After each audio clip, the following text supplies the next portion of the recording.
les voy colgando en su Classroom para que tengan material para estudiar cuando les toque dar su examen, su segundo parcial. Es un tema interesante, es un tema un poco más largo, pero muy interesante que vamos a dar en esta clase. Esperando que vayan ingresando un poco más para dar inicio a nuestra clase. Entonces voy a presentar el tema de cistosis hepática.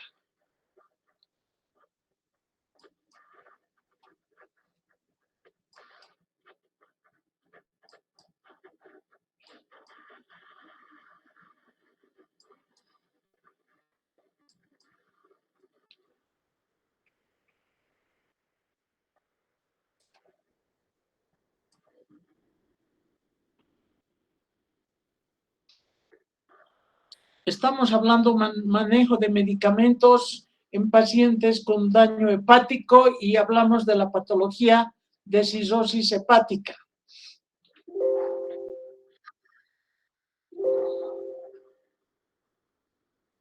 Vamos viendo. Un segundito, por favor.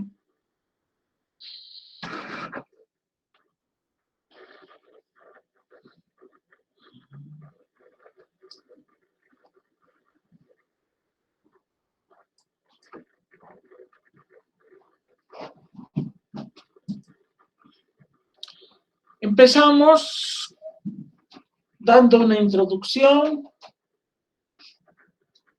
y viendo tan importante es nuestro hígado como constituye un verdadero laboratorio de nuestro organismo.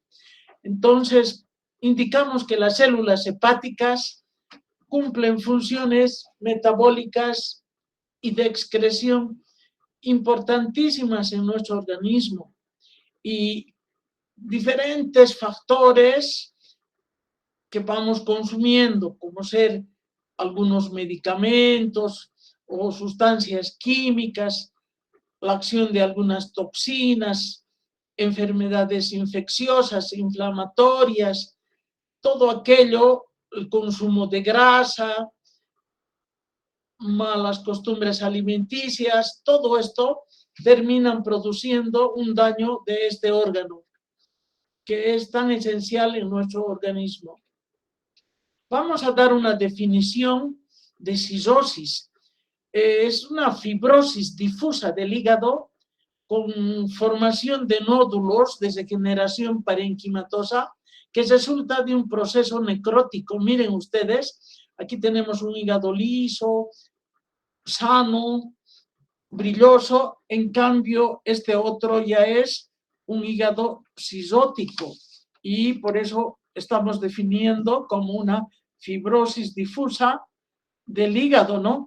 Que forman nódulos cicatriciales, ¿no? De degeneración parenquimatosa, resultado de que se van necrosando ya las células, ¿no? Y se ve así, rugoso, más pequeño.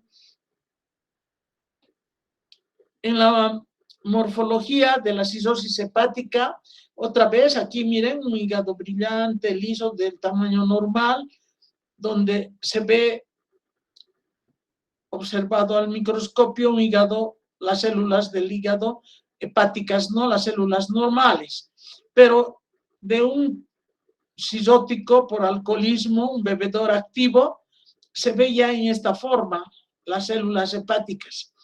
Si ha entrado en tratamiento con abstinencia, se puede volver a observar en esta forma después de una abstinencia prolongada. Tipos de cistosis. Sabemos que nos da cistosis no solo por el alcoholismo, ¿no es cierto? No solo el alcoholismo, que es un agente muy importante, pero también los desarreglos dietéticos, la desnutrición puede dar causa, y en este nosotros llamamos nutrición alcohólica. Hay de origen biliar, cuando se obstruyen las vías biliares, puede venir como consecuencia una degeneración hepática, también postnecrótica, posterior a una hepatitis mal curada, puede terminar a la larga con esta patología de tipo cardíaca por una insuficiencia cardíaca congestiva. Pero acá les presento toda una clasificación de la cirrosis y su etiología de la cirrosis hepática. Puede ser de origen viral, como ustedes ya conocen, por la hepatitis B, C, D y E, o por los agentes tóxicos, las grasas, el alcohol, los productos químicos, un tratamiento largo de fármacos que son sobre todo hepatotóxicos, pueden desencadenar en una cirrosis hepática. Hay razones también que son de origen autoinmune, hereditarias, donde sus propias células van destruyendo al hígado, son hepatitis autoinmunitarias. También otra causa son de origen colestásico, como la colangitis biliar primaria, colangitis esclerosante primaria, vascular, cirrosis cardíaca, ¿no? Por una insuficiencia cardíaca, o de origen metabólico o hereditario, la acumulación de hierro, hemacromatosis, la acumulación de cobre, enfermedad de Wilson, también por la deficiencia de alfa-1 antitripsina, y la cirrosis criptogénica, que ya da esto en personas mayores. Entonces, estamos indicando que el origen, la etiología de la cirrosis hepática no solo es por el alcohol, por la desnutrición, a veces nos automedicamos y no sabemos que estamos consumiendo fármacos hepatotóxicos y en un corto tiempo, lejos de curarnos, vamos a desencadenar en problemas tremendamente de células hepáticas dañadas. ¿Qué pasa? Hemos dicho fibrosis difusa del hígado con regeneración de nódulos parenquimatosos resultante de un proceso necrótico, hemos definido. Entonces, eso es porque se acumula suficiente grasa en el hepatocito a tal extremo que rompe las paredes celulares y chorrea la grasa, formando criptas grasas. Entonces, se estimula la cicatrización y la necrosis. Y la acumulación de grasa en la célula hepática, esta necrosis, todo esto puede interferir tanto en la arquitectura, en la estructura y sobre todo en las funciones enzimáticas del hígado, causando una necrosis. El alcohol moviliza grasa de los diferentes tejidos periféricos y los sobrecarga siempre de grasa al hígado. Y también el alcohol estimula la síntesis de triglicéridos, por eso que el alcohol es uno de los principales causantes de la cirrosis hepática, porque reúne toda la grasa desde los tejidos y los acumula en el hígado. A la sintomatología, a un principio es asintomática, uno ni siquiera sabe que ya está empezando con problemas hepáticos. Por eso que la cirrosis por lo general de inicio no da señales, ni se tiene síntomas, y un buen tiempo uno puede estar así, pero si en una ecografía, en un estudio nos dice hígado graso, y hay que parar el coche y hay que cuidar a ese hígado. Entonces, hasta que las lesiones hepáticas están más pronunciadas, y ahí sí empiezan recién los síntomas, como fatiga, hay náuseas, pérdida de peso, ya se empieza a teñir la piel, se produce la hinchazón del abdomen por la ascitis, amenorrea, en edades fértiles no desaparece la menstruación, sin golpearse tienen hematomas, hay edemas en los pies, tobillos, escuece el cuerpo, hay un picazón, y se observan en los vasos, unos vasos sanguíneos en el abdomen en forma de telarañas. Y al último, el paciente, sí, esto es ya en etapa terminal, cuando entra ya confundido, no sabe si es de día o de noche, ni siquiera responde a los estímulos dolorosos, somnolencia, pierde la idea del tiempo y espacio, toda una complicación.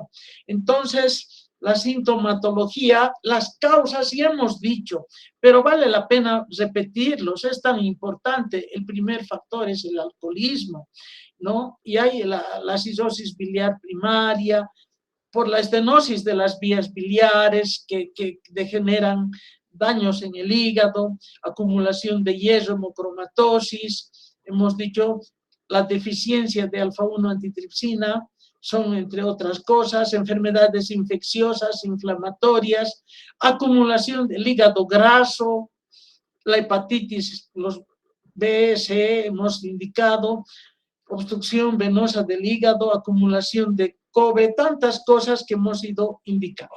En laboratorio nos mandan un paciente con esta patología, tenemos que nosotros, sobre todo en los exámenes de laboratorio, el médico hace de su parte, el médico va a auscultar al paciente, va a revisar su historia clínica, ver qué siente, su sintomatología, ver si hay algunos problemas hereditarios, el estilo de vida del paciente, dónde trabaja, cómo vive, qué se alimenta, etcétera. Esto es la parte del médico, pero nosotros hacemos el análisis en laboratorio y vemos como resultado elevada la bilirrubina, ya hemos visto interpretación de las pruebas hepáticas, las transaminasas, las fosfatasas alcalinas, paralelamente va la gamma-glutamiltranspeptidasa junto con las fosfatasas alcalinas cuando hay problema hepático, también está elevada la gamma-globulinemia. Está bajo las plaquetas, ya vamos a explicar por qué va a haber anemia, va a haber disminución de las plaquetas, trombocitopenia, va a bajar las albúminas, colesterol, desde luego todos los factores de coagulación con la correspondiente hemorragia, porque el hígado está funcionando mal y es un principal motor para el control y la producción de los factores de coagulación.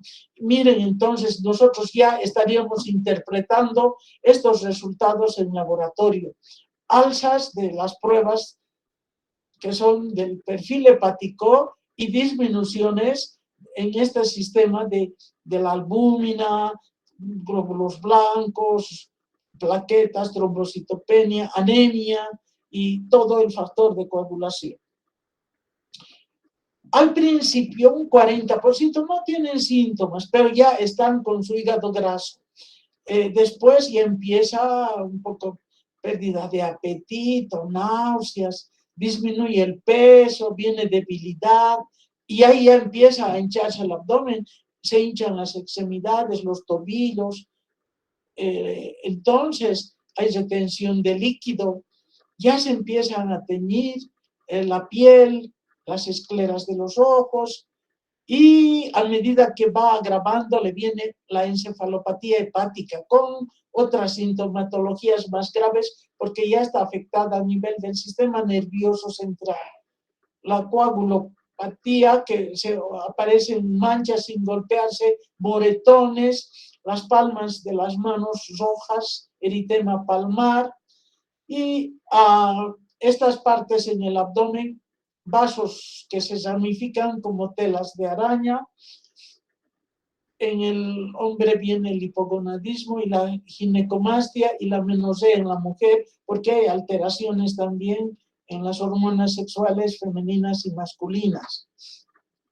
Esto es lo mismo, ictericia, es exactamente lo mismo, varices esofágica, ginecomastia, le crece el vaso, hay esta cabeza de medusa, estos vasos, estas como telas de araña, aquí eritema palmar, atrofia de los testículos, hinchazón, edema en los tobillos, en las extremidades inferiores, ascitis en la cavidad peritoneal, lleno de líquido ascítico, hemorroides, tanta situación, el pobre paciente ya, cuando ya está con las complicaciones y las manifestaciones de la cirrosis. Es un tema bonito, interesante. ¿Me escuchan bien, no, chicos? ¿Ven bien también la diapositiva? Sí, doctora. Gracias por responder, hijita. Entonces, muy importante diferenciar complicaciones de la cirrosis y hay complicaciones también de la hipertensión portal. Aquí vamos a estudiar varias patologías y cuando les toque defender esta patología, adelante en práctica, yo les voy a hacer una serie de preguntas. Ahora ya no es repetir, leer, cuando se defiendan las patologías, después de la interpretación, que estamos ahora en prácticas haciendo la interpretación, el grupo 500 son mis alumnos de teoría y práctica, yo aquí les voy a hacer una serie de preguntas. Y aquí tenemos las complicaciones de la cirrosis hepática. Empieza con una hipertensión portal. Vamos a explicar por qué paso a paso. ¿Por qué después vienen las varices esofágicas, la ascitis y con consecuencia, complicación de la ascitis, la peritonitis?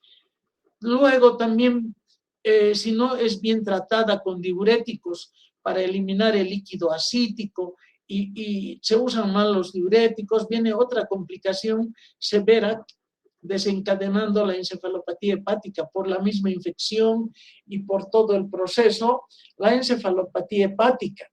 Si no se trata, sigue el problema llegando hasta un síndrome hepatorenal, donde ya no solo está complicado el hígado, sino también los riñones. Y finalmente también puede haber otra complicación, el carcinoma hepatocelular. Miren qué terrible problema de la cirrosis. Entonces vamos hablando uno por uno, explicando todas estas complicaciones. Empezaremos a hablar de la hipertensión portal. Todos sabemos que la vena porta es aquella que comunica al hígado con el intestino, ¿no es cierto?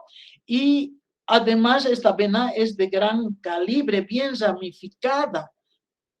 Miren, aquí se ve cómo es de gran calibre la vena que comunica, esta vena porta, del hígado hasta el intestino. Y en esta vena porta se ejerce una presión aproximadamente de 5 a 10 milímetros de mercurio. Mayormente de 5 o de 8, pero máximo hasta 10 milímetros de mercurio.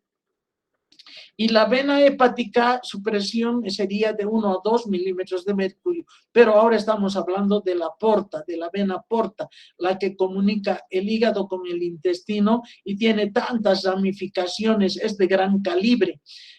Es importante saber cuál es la presión normal de la vena porta. Hemos dicho que es de 5 a 10 milímetros por encima, ya se produce la hipertensión portal. Muy bien. ¿Por qué se produce esta hipertensión portal? Porque hay alteración del flujo de la sangre que llega al hígado. Y entonces esa sangre, como el hígado no está funcionando bien ya, se acumula en la vena porta porque le cuesta entrar al hígado y empieza a aumentar la presión de la vena porta. También otra causa es por el aumento del flujo sanguíneo esplénico, que es una causa extrahepática. Como se produce una hipertensión portal, vamos a ver más adelante que las otras causas que pueden ocasionar acúmulos de agua y sodio, vamos viendo en ascitis. Complicación común de la enfermedad hepática es la hipertensión portal. Ya les he dicho cuánto es, de 5 a 10 milímetros de mercurio, muy importante que se comunica todo lo que tiene el hígado hasta el intestino, es grande, de gran calibre, muy ramificado. Pero si empieza la hipertensión portal por encima de 10 milímetros de mercurio, ya se manifiestan las varices esofágicas, que después vamos a explicar. Se produce hemorroides. se descompensa y puede llegar a ascitis. Y esa circulación colateral, que son esas venillas que van buscando otros caminos para salir, ya que el hígado ya no está funcionando bien. También aquí puede producirse la encefalopatía hepática. Aquí también se produce el agrandamiento del vaso. Esplenomegalia, el agrandamiento del vaso aumentando de tamaño, varices esofágicas. Miren, aquí en el esófago se producen, por la presión de la vena porta, se producen unas varices, ¿no? que luego terminan hasta sangrando, revientan. Por otra parte, crece el vaso, aumenta de tamaño, y al aumentar de tamaño, aumenta en la destrucción de los glóbulos blancos, rojos, plaquetas. Viene entonces la anemia, la neutropenia, trombocitopenia, una serie de desarreglos hematológicos por este agrandamiento del vaso. Muy bien. Entonces, si yo pregunto, indique las complicaciones de la hipertensión portal, lo primero aquí tenemos varices esofágicas, esplenomegalia, hemorroides, ascitis, circulación colateral, incluso encefalopatía portal. Todo eso ocasiona un desequilibrio por una hipertensión portal. Ahora, ¿cómo vamos a tratar? Vamos a ir viendo. Aquí está mejor todavía lo que les acabo de explicar. Miren qué bonito para estudiar. La hipertensión portal va a causar ascitis. ¿Por qué? Porque aumenta la presión en los capilares peritoneales. Se acumula líquido ascítico en la cavidad en el peritoneal. Vamos a ver después cómo se trata. Hay una derivación portosistémica de la sangre. Por eso dice, por otros canales, como el hígado no está funcionando bien, van a ir por canales colaterales, van a ir conduciendo como cabeza de medusa, van a agrandarse, produciéndose en el esófago unas varices, y finalmente hasta con hemorroides hasta el recto, porque se comunica la vena porta, va a desencadenar en hemorroides. Por otra parte, como el hígado no está funcionando bien y hay hipertensión portal, entonces el hígado ya no va a transformar al amoníaco en urea para eliminarlo por la orina, y debido a esta presión alta de la vena porta, va a desviar el amoníaco y las toxinas del intestino a la circulación general, y va a producirse esa alteración atraviesa la barrera hematoencefálica y se produce la encefalopatía hepática.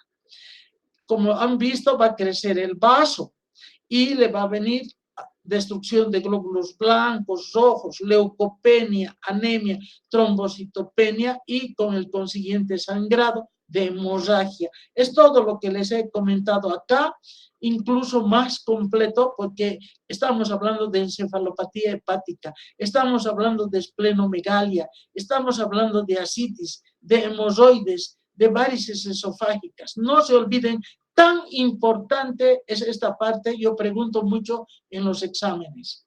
Tratamiento. Ahora, ¿cómo vamos a tratar?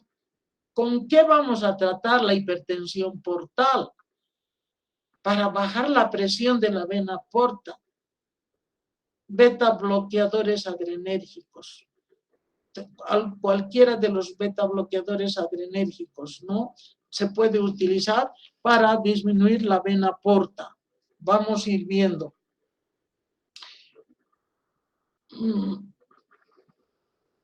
Podemos usar el propanolol, algún beta bloqueador adrenérgico.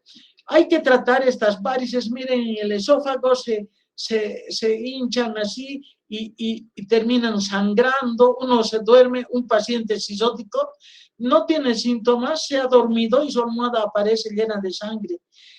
Y asustada dice, ¿qué me ha pasado? Ya está empezando las varices en el esófago y están sangrando en gran medida por el desarrollo de la hipertensión portal. Y en este caso hay que tratar primero haciendo transfusiones de sangre fresca. Hay que reponer ese volumen de sangre. Generalmente hay que lavar toda la parte gastrointestinal, hacer un lavado gástrico con suero fisiológico frío para cauterizar, para que no siga sangrando, ¿no? Evacuar toda la sangre desde el estómago para que no le vengan infecciones. Antiguamente se daba la ranitidina, pero ahora hay otros, famotidina, otros porque ya está descontinuada ahora la ranitidina porque han encontrado algún componente cancerígeno, pero hay que bloquear la hipersecreción gástrica utilizando gastroprotectores o famotidina o cimetidina, otros componentes. Muy importante es evitar la encefalopatía, profilaxis del coma hepático, no permitir que llegue a su inconsciencia. Entonces, este es el tratamiento de varices esofágica, pero si no se dé, hay que ir a los medicamentos. Entonces, ¿cómo se maneja? Vasopresina por infusión intravenosa, 0,4 unidades minuto. También la osteotrida. Vía subcutánea entre 25 y 50 miligramos hora por 48 horas.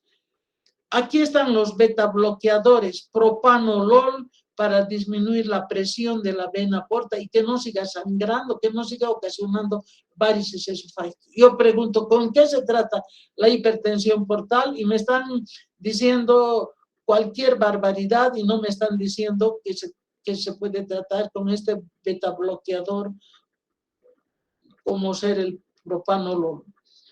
Es importante manejar los esclerosantes. Puede ser monoetanolamida o al 5% o tetradesilsulfato de sodio para cauterizar esas varices que no sigan sangrando. Ahora ya se ha desarrollado la asitis. Es una barbaridad. En esta situación, y hemos dicho, se acumula líquido asítico en esta cavidad peritoneal por diversas causas. Como hay disminución de la albúmina, hay hipoalbuminemia, ¿no? Entonces disminuye la presión oncótica y se va acumulando aquí el líquido en el abdomen. Por otra parte, hay una descompensación por la hipertensión portal, se descompensa el sistema renina, angiotensina, aldosterona por esta hipertensión portal. Entonces, hay retención de sodio, hay retención de agua, con un aumento del volumen plasmático, ¿no? Por esa desorganización en el sistema renina, aldosterona, angiotensina, aldosterona, ¿no? Hay acúmulo de sodio, hay acúmulo de agua. Ese exceso de líquido se vacía en toda esta cavidad peritoneal. Para disminuir eso hay que utilizar diuréticos, pero hay que saber qué diuréticos rápidamente. Reposo a este paciente, utilizar diuréticos y a veces hasta se extrae con agujas en forma mecánica porque se puede llenar hasta baldes con este líquido tan terrible. Un reposo aumenta el flujo plasmático renal.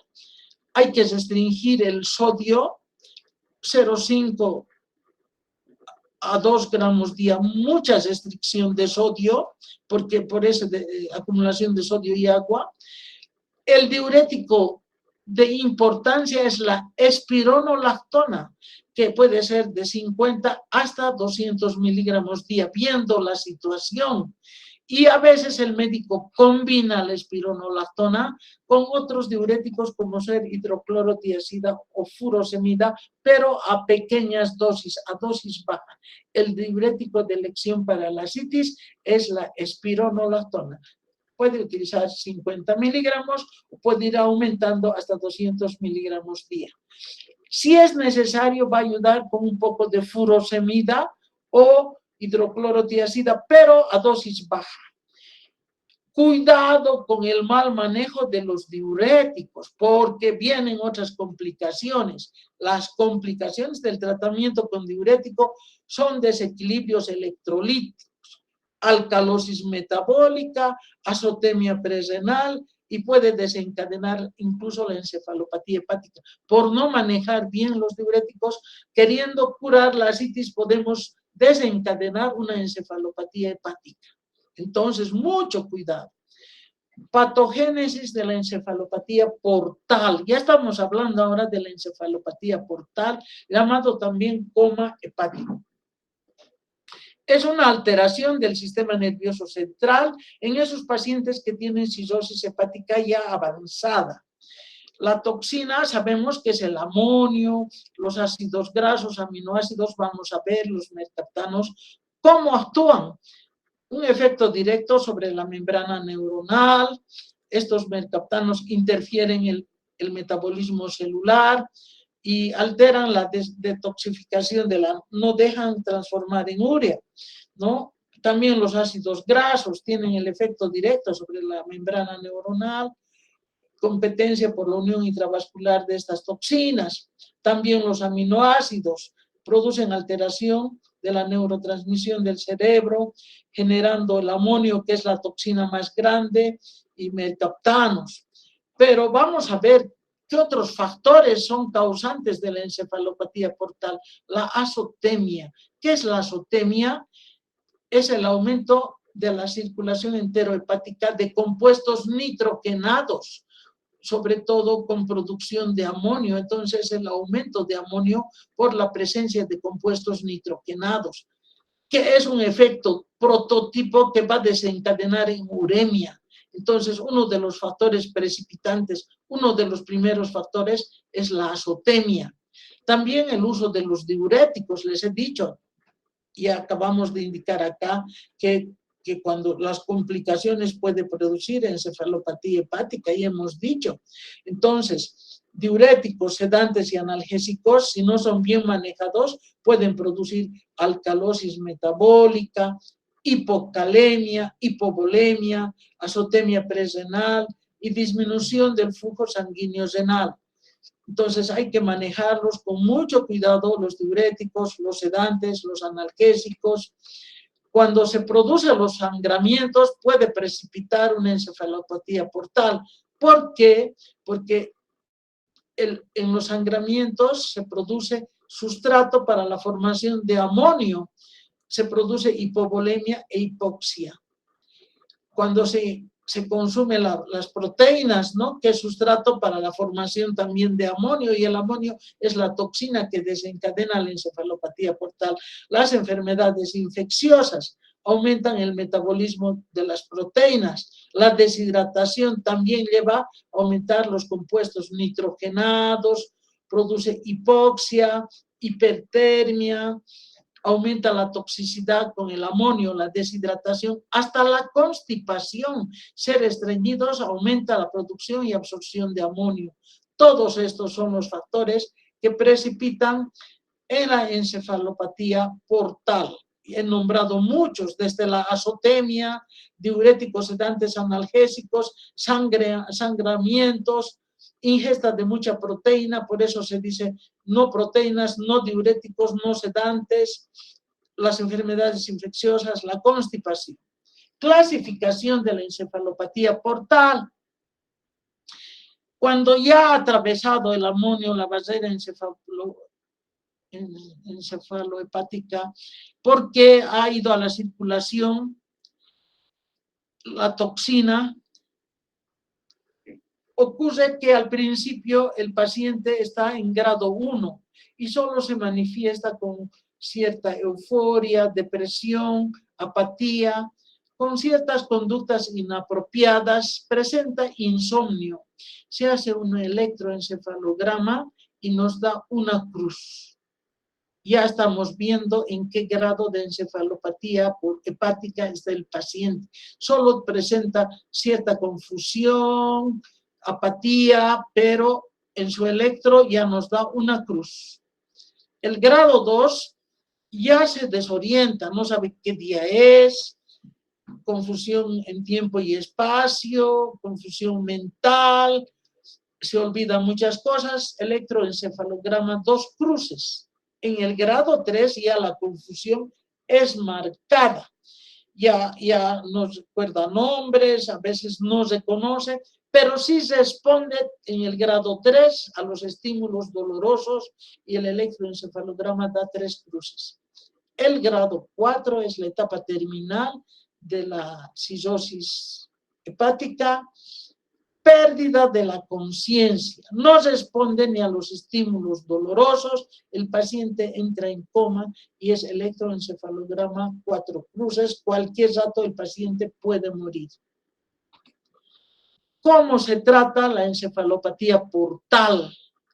Yo pregunto cuando están defendiendo el tema, tratamiento de varices esofágicas, tratamiento de hipertensión portal, tratamiento de encefalopatía portal, de asitis.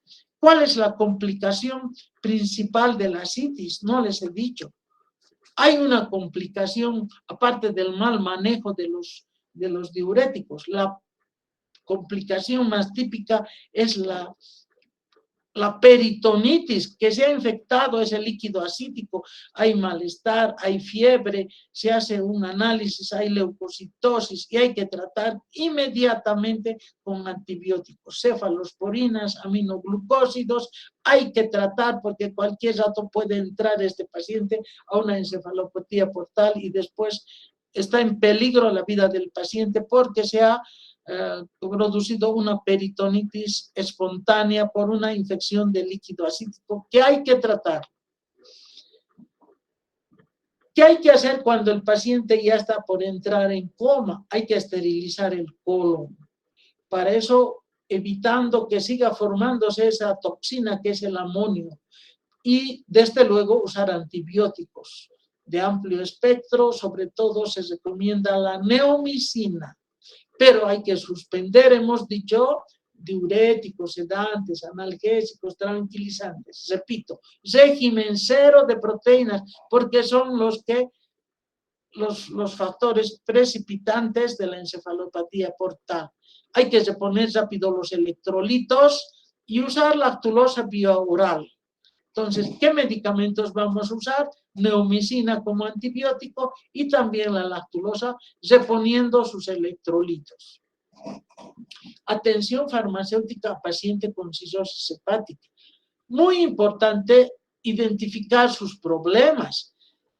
Si presenta trastornos electrolíticos, está con hipovolemia, entonces medir si se le puede dar o no, qué diuréticos escoger, de asa o tiacídicos. Ver si este paciente es refractario al uso de estos diuréticos. Cómo está evolucionando, haciendo análisis, ¿no?, de la relación de sodio-potasio urinario. Hay que evaluar qué dosis de espironolactona de 50, de 100 o hasta 200, cuánto está recibiendo, si está perdiendo el peso, si está botando sangre, y también por ahí está utilizando algunos analgésicos. No, hay que evitar el uso porque los analgésicos tienen propiedades antiplaquetarias y pueden aumentar el sangrado y también pueden producir más gastritis que ya ha desencadenado por el alcohol.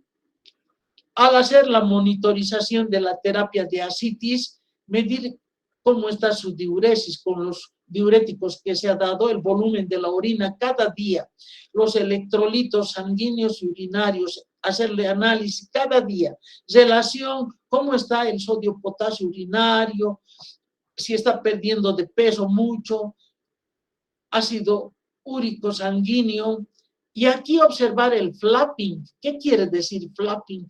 Es un aleteo que no puede quedar, los dedos van temblando. Eso se llama flapping, que es el aleteo de los dedos que no pueden quedar quietos. Y si el paciente se da cuenta qué día es, cómo está en orientación en el tiempo y espacio, hay que ir controlando la asitis, hay que ir controlando cómo está el paciente, cómo se está, presenta, qué problemas tiene, qué hay que darle, qué hay que suspender, qué no debe recibir, cómo está su diuresis, cómo está perdiendo mucho de peso, está flapping positivo, está mostrando los dedos temblorosos, se confuso, no sabe qué día es. Hay que también hacer seguimiento de la encefalopatía portal. La neomicina, tal vez suspender neomicina si el paciente tiene algún problema renal, porque la neomicina como efecto adverso es hepatotóxico, es nefrotóxico y ototoxicidad, nefrotoxicidad y ototoxicidad. Los vuelve sordos y arruina los riñones, ¿no? Por eso decimos, vemos su función renal, trastornos gastrointestinales. Si estás recibiendo la lactulosa, ver si está con sus manos temblorosas, si tiene diarrea habrá que suprimir porque la lactulosa ayuda, es como laxante, la lactulosa. Medir sus electrolitos plasmáticos, reponerlos si son necesarios, nuevamente suspender diuréticos, analgésicos y sedantes en la encefalopatía portal. Entonces, ¿con qué hay que tratar? Con neomicina, con lactulosa, pero viendo su función renal, viendo si no está con diarrea. Ya, la neomicina es un aminoglucósido no absorbible que tiene como finalidad la destrucción de la flora bacteriana intestinal, que es la fuente importante en la producción de amonio. Hay que evitar eso. Y la dosis es de 1 a 2 gramos diarios por vía oral, 4 veces al día. A veces el paciente, si ya está inconsciente, se utiliza en solución al 1% en enema de retención, ¿no? Pero cuidado con la neomicina porque la reacción adversa es nefrotoxicidad y ototoxicidad. La lactulosa es un disacárido sintético, efectivo para tratar la encefalopatía portal, muy bueno, porque ¿qué hace la lactulosa? A la flora bacteriana intestinal lo transforma en una serie de ácidos orgánicos y esa acidificación del colon evita que se absorba el amonio, disminuye la concentración de amonio, pero la lactulosa tiene efecto laxante. Todo esto pregunto en la defensa de prácticas y en el examen. Ya, síndrome hepatorenal. Están viendo todas las complicaciones de la cirrosis, la estamos analizando uno por uno, viendo cómo se manifiesta y con qué hay que tratar. Así que este tema es muy interesante. El deterioro de la función renal en pacientes con cirrosis hepática se denomina síndrome hepatorenal. Yo les pregunto, ¿qué es el síndrome hepatorenal? Es cuando el paciente ya presenta deterioro de su función renal.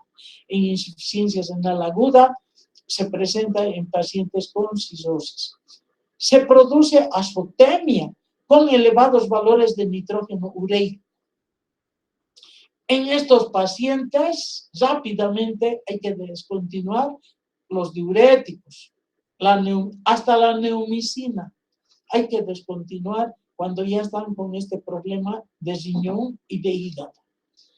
Se puede mantener a este paciente con furosemida, pero a dosis bajas. En caso de que esté elevado el potasio, en casos de hipercalemia, dosis bajas de furosemida, no hidroclorotiazida. Dosis bajas en el síndrome hepatorenal. Pero si no mejora este paciente, ahí sí hay que ir a usar la dopamina en dosis de 0,5 a 1 microgramo por kilogramo minuto por infusión intravenosa.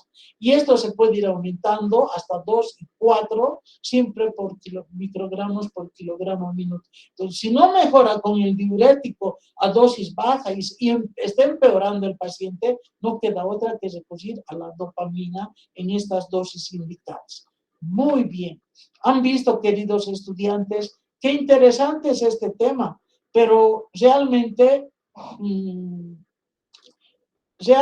yo les digo que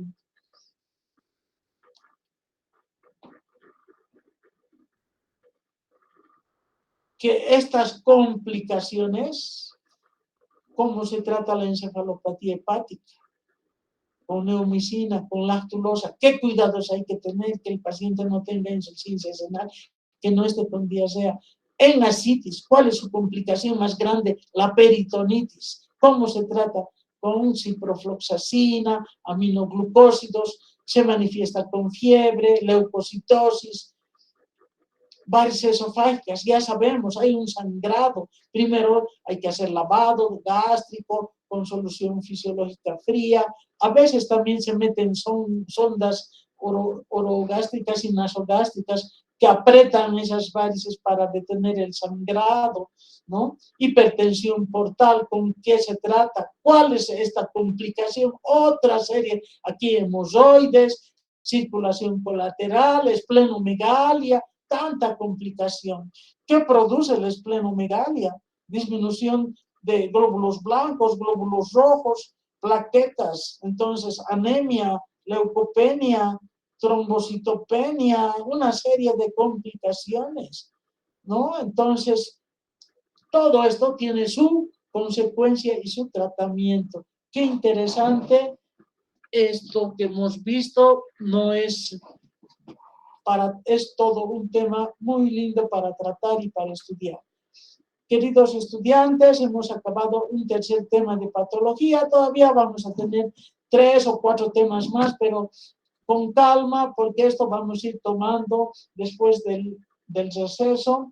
Posiblemente veamos, tenemos tiempo todavía una semana más, vamos a ver diabetes mellitus. Si no alcanzamos a la vuelta, vamos a ver hipertensión arterial, vamos a ver enfermedades infecciosas, insuficiencia renal crónica, todavía nos quedan muchas patologías.